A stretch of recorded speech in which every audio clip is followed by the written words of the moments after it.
wanted to use really short. So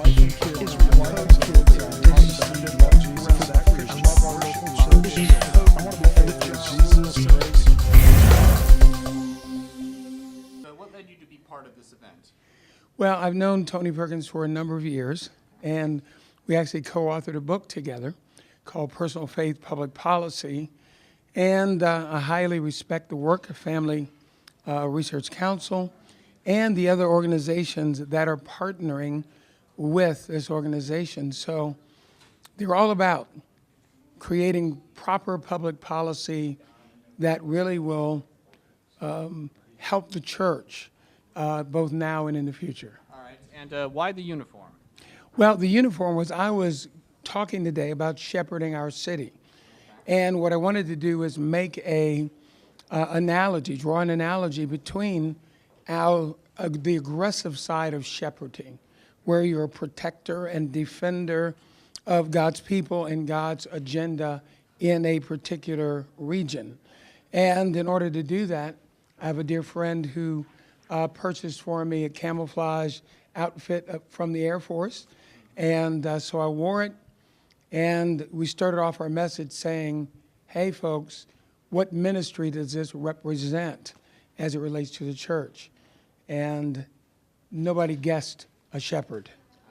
Now, I know you've been involved in this Watchman on the Wall in past years. How does this year, do you think, compare to past years? Well, I think there seems to be a seriousness here that wasn't here before. Always been a good event. I think also the caliber of Christian speakers, from Dr. Tony Evans, Franklin Graham, Joyce Meyer, and many others, is very high. They've always had great participation from legislators and policymakers, but I think the combination of excellent, well-known media personalities, along with those legislators, it makes it high, but people are serious. They're concerned, more than I've seen them for years, about the state of America. All right, last question. There was a lot of talk by Rafael Cruz about the need for the church to be more politically involved. Yes. From your perspective, would you say that the black church needs to be more politically involved? Or given its history of being politically involved, would you say it just needs to direct its energies differently, the same? Well, I think the black church, that's been one of its strengths, political engagement, but I think it's veered primarily from the biblical charter to more of a social charter that is not anchored in biblical truth. And that's part of the problem with the current black church engagement. So the progressive political agenda is not consistent many times with a conservative theological agenda. And I don't think that has to be the case.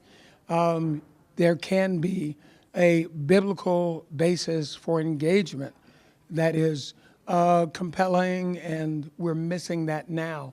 Many in the black community are upset with the NAACP because they feel like it's left its moorings, along with other civil rights organizations who have been historic champions of black rights, who now have caved in and capitulated with the radical agendas of hedonism and humanism instead of the Word of God.